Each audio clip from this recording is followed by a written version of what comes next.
não tem nada mais importante que isso acontecendo no mundo. A Amazônia queima num ritmo assustador, e isso acontece numa época que já seria temerária por si só. A humanidade tem pouco tempo para mitigar os efeitos das mudanças climáticas. Para que a fumaça das queimadas fizesse o dia virar noite em São Paulo, muita coisa teve que mudar na maneira como o Brasil gerencia o seu patrimônio ambiental. E hoje a gente olha para como as políticas ambientais brasileiras foram desmanteladas desde o início do ano.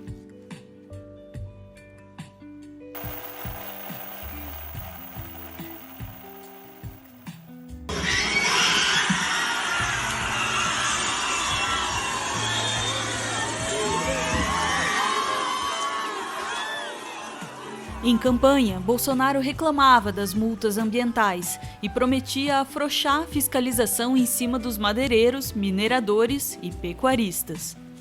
Ele venceu a eleição e começou a falar em acabar com o Ministério do Meio Ambiente. A ideia era colocar toda a estrutura de fiscalização ambiental dentro do Ministério da Agricultura, porque assim os ruralistas seriam os chefes das pessoas que os fiscalizam. Mas não foi bem isso que aconteceu. Bolsonaro manteve o Ministério do Meio Ambiente e escolheu Ricardo Salles para comandá-lo.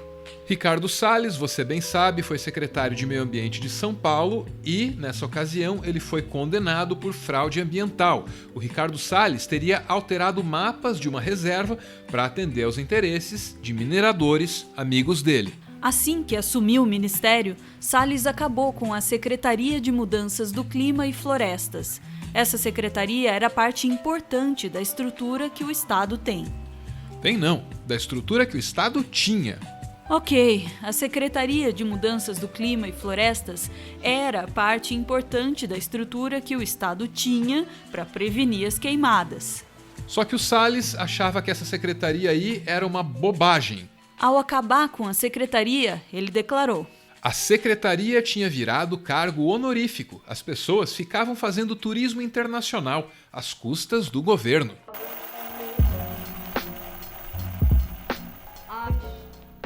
Esse é o chanceler Ernesto Araújo. Ele é o responsável por conduzir as relações entre o Brasil e os outros países. É ele quem manda no Itamaraty. Só que o Ernesto Araújo é discípulo do Olavo de Carvalho, e isso significa que, assim como o mestre, ele acredita que mudanças climáticas são uma fraude. Ele acredita que os comunistas eurasianos fizeram o Ocidente acreditar nas mudanças climáticas para impor um governo global. É maluquice, mas é nisso que esse cara acredita. Conspiração aí é a seguinte: as mudanças climáticas exigem que diferentes países trabalhem em conjunto. Aí, trabalhando em conjunto, os países ficam mais perto de uma administração comum.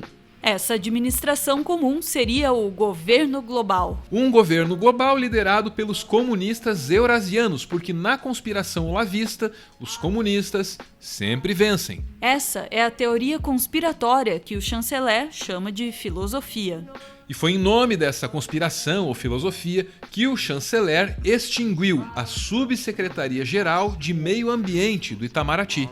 Ao fazer isso, o Brasil deixou de ter condições de dialogar sobre meio ambiente com outros países. Porque era isso que a subsecretaria fazia. E, sem ter como dar um encaminhamento diplomático para a questão, o Brasil agora tem que lidar com o mal-estar geral criado entre o nosso país e as lideranças europeias. Um mal-estar que também não ajuda nas relações comerciais.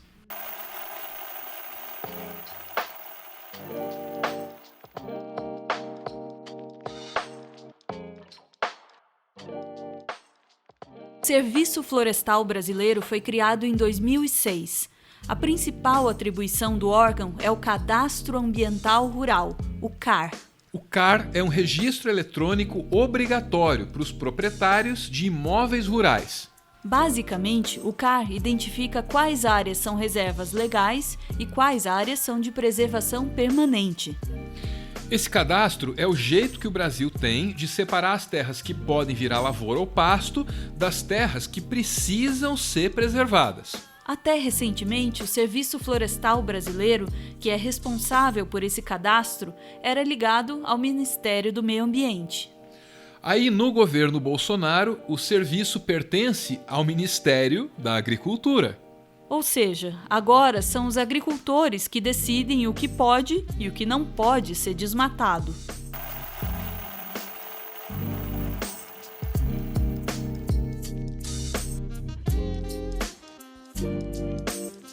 O ICMBio é o Instituto Chico Mendes de Conservação da Biodiversidade. Chico Mendes, você sabe, foi um ativista reconhecido mundialmente por ser comprometido com a preservação da Amazônia. Só que o bolsonarismo não gosta da trajetória de Chico Mendes.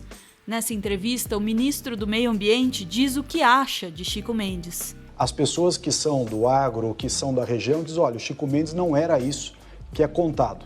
Chico Mendes, o que dizem ao senhor sobre o que o pessoal do agro diz para o senhor sobre Chico Mendes? O Chico Mendes usava os seringueiros para se beneficiar, fazia uma manipulação da opinião ali. O fato é que é irrelevante. Que diferença faz quem é o Chico Mendes nesse momento? Eu queria a sua visão. Para mim, eu sou muito pragmático. É um homem reconhecido pela ONU, uma liderança mas a ONU reconhece reconhecida pela ONU. Coisa errada também. Não quer dizer nada? A ONU reconhece... O Instituto Chico Mendes hoje é responsável por fiscalizar e monitorar as unidades de conservação federais. Os servidores desse órgão hoje enfrentam todo tipo de assédio, ameaça e agressão e uma hostilidade aberta do governo. Basicamente, as pessoas que trabalham no ICMBio hoje são subordinadas a pessoas que gostariam de vê-las mortas ou, no mínimo, desempregadas. Recentemente, servidores do ICMBio se manifestaram em uma carta aberta.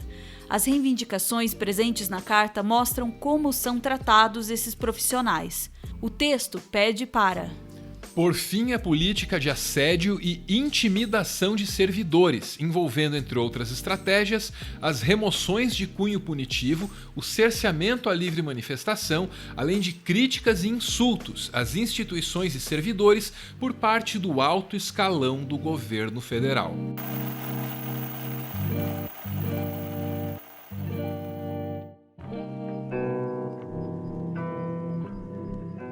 O IBAMA não recebe do governo Bolsonaro um tratamento muito diferente do ICMBio. A ideia é dificultar a vida de quem quer trabalhar e fazer aquilo que o Instituto Brasileiro do Meio Ambiente e dos Recursos Naturais Renováveis nasceu para fazer, que é preservar e conservar o patrimônio natural brasileiro.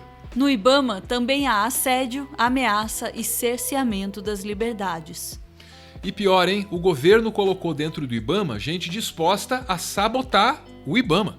Um exemplo. Em maio, o IBAMA começou a divulgar em seu site onde e quando seriam feitas as ações de fiscalização. É mais ou menos como se a polícia avisasse onde e quando vai fazer uma blitz. O aviso do IBAMA é a deixa para que desmatadores escapem impunemente. Além disso, o ministro Ricardo Salles exonerou todos os superintendentes regionais do IBAMA. Ele deveria ter indicado outras pessoas para esses cargos, só que parece que ele não está com muita pressa para fazer isso não. E sem superintendentes regionais, o IBAMA fica desarticulado e sem lideranças nos estados.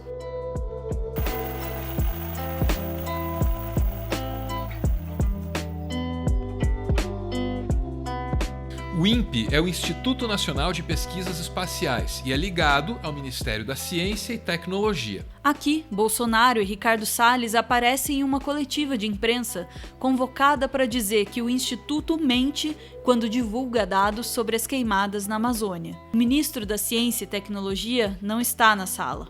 A imprensa estranha. Jornalista Daniel Golino, Jornal O Globo. Primeiro, saber por que o ministro Marcos Pontes não veio, se o INPE é vinculado à pasta dele. O ministro Marcos e eu nos falamos muito de ontem para hoje, nos encontramos na reunião, temos trocado mensagens e posicionamentos a cada instante e não é necessário que estejamos todos aqui, uma vez que essas apresentações, essas informações são de consenso nosso enquanto governo. Pouco depois, o diretor do INPE seria demitido. A demissão do cientista Ricardo Galvão passa um recado claro: o governo não quer que a sociedade saiba o que acontece na Amazônia. Assim como o ICMBio e o IBAMA, o INPE é uma dessas estruturas que o bolsonarismo quer exterminar.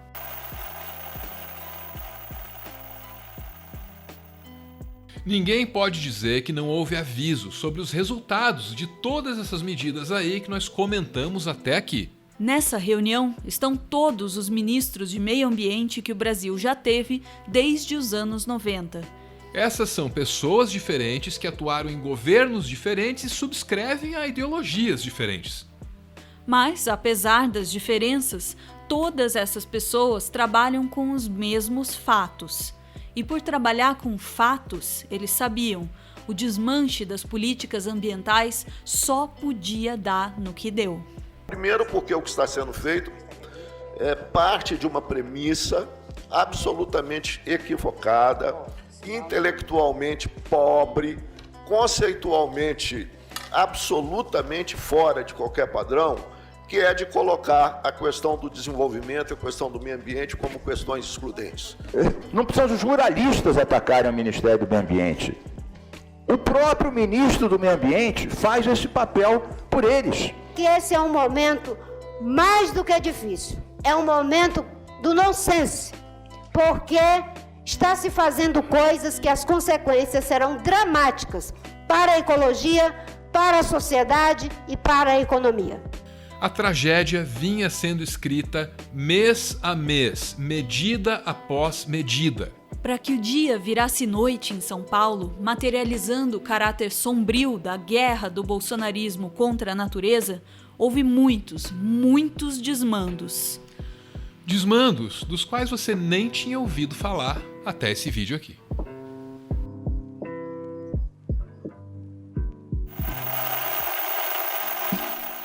Oi, eu sou a Ana. Quem me chama de mulher mais sábia é ele. Eu nunca quis esse nome. Eu sou o cara mais simples. Álvaro é um pseudônimo que me deram quando eu nasci, e eu não gosto dele não. Desde 2017, a gente faz o Meteoro Brasil, um canal dedicado a explorar os limites entre a ficção e a realidade. A relação entre ficção e realidade é de longe o nosso assunto preferido, porque mesmo a mais inocente das ficções é capaz de transformar, de alterar a realidade. Da mesma forma, a realidade também influencia a ficção. Essa influência mútua é básica para que a gente entenda um chamado mundo pós-verdade. Um mundo em que a política parou de se servir das mentiras de sempre e passou a usar teorias conspiratórias inteiras. No Brasil, existe uma super teoria conspiratória que está definindo políticas públicas. Muita gente muito importante chama essa super teoria conspiratória de filosofia. Mas filosofia é outra coisa. Metodologicamente, a classificação correta é essa aí: super teoria conspiratória. A metodologia mais conhecida divide as teorias conspiratórias em 3 tipos. Teorias conspiratórias de eventos são conspirações sobre acontecimentos específicos. Por exemplo, a denúncia de que o PT distribuía mamadeiras eróticas em creches entra aqui.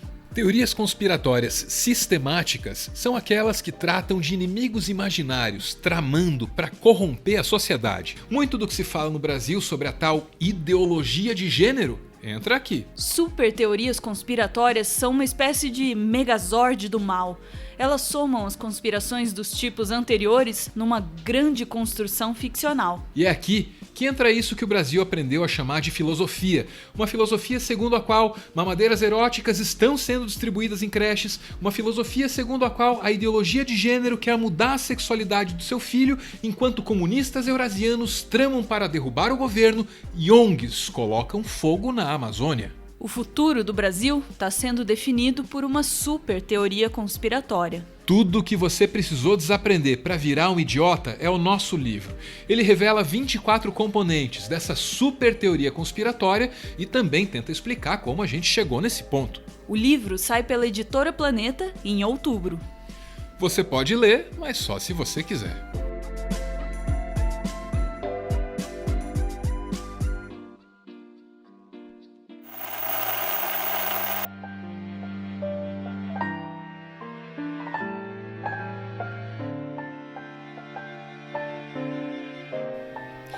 Muito obrigado por ver esse vídeo até o final. O Meteoro é mantido graças a uma campanha de financiamento coletivo. Quem participa ouve um podcast exclusivo e aparece aqui no finalzinho, que é para receber o nosso agradecimento. Hoje é a vez do Davi e também da Bia. Bia que faz aniversário em setembro, no dia 17, e ganha aí uma mensagem de parabéns do Davi. Diz ele: Bia, parabéns, muitos anos de vida para você, para que cada dia que você viver eu esteja ao seu lado, te fazendo a pessoa mais feliz do mundo. Agradeço a você por ser quem é e me ajudar a incentivar a ser o melhor de mim sempre. Te amo. Valeu, gente. Beijo.